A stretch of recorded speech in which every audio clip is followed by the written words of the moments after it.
Баршаңызға қайырлы күн достар. Бүгін сіздерге сметанник пирогының өте оңай рецептісімен бөлісемін. Бір жасағаннан шығады. Видеоны соңына дейін көріп, каналыма тіркелуді ұмытпаңыздар. Алдымен бөлме температурасында тұрған сары майымыздың үстіне шекерімізді саламыз. Оның үстіне 2 жұмыртқаның сарысы және 1 жұмыртқаны түгелдей салып, және де оның үстіне аздап қаймағымызды саламыз. Қаймақ менде 20%. Барлығын жақсылап араластырамыз.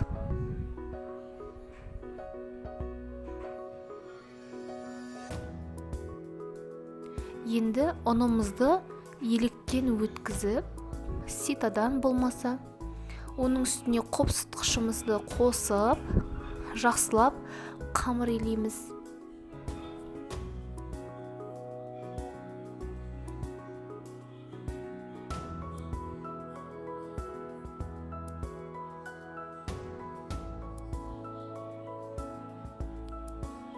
Қамырымыз қолға жабыспайтын, сондай жұмсақ қамыр болады.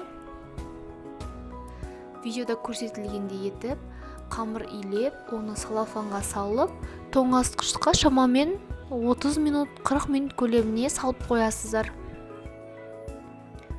Енді ішкі салмасын дайындаймыз. Ол үшін 20% қаймағымызға жұмыртқамызды қосамыз.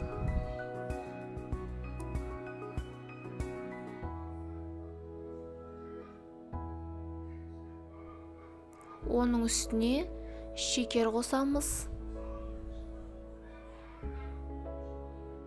Және де жүгері крахмалын қосып, жақсылап араластырамыз.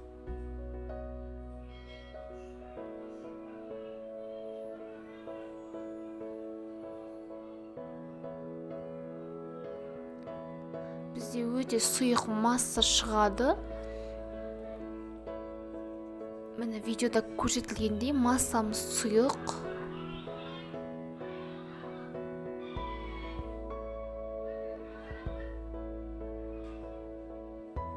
Жақсылап араласқан массамызды алдымен пергамент қағазын төсейміз формамызға, соның үстіне орналастырамыз.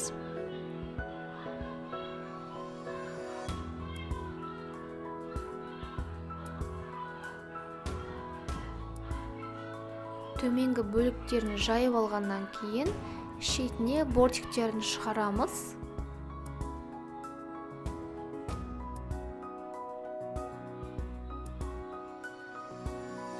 Салмамызды құйып,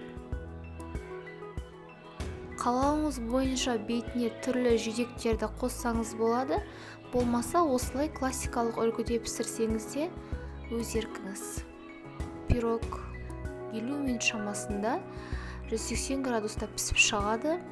Піскен пирог міндетті түрде толық суы керек. Сол кезде біздің сұйықтығымыз қатып, өте әдемі болады. Міне біздің сметанник пирогымыз осымен дайын. Міндетті түрде толық суытқаннан кейін кесіп, дастарханға ұсынсаңыздар болады. Өте дәмді, қамыры сондай жұмсақ. Салмасы да өте жақсы. Барлықтарыңызға ас болсын. Сіздермен болған Фариза Тілеулес.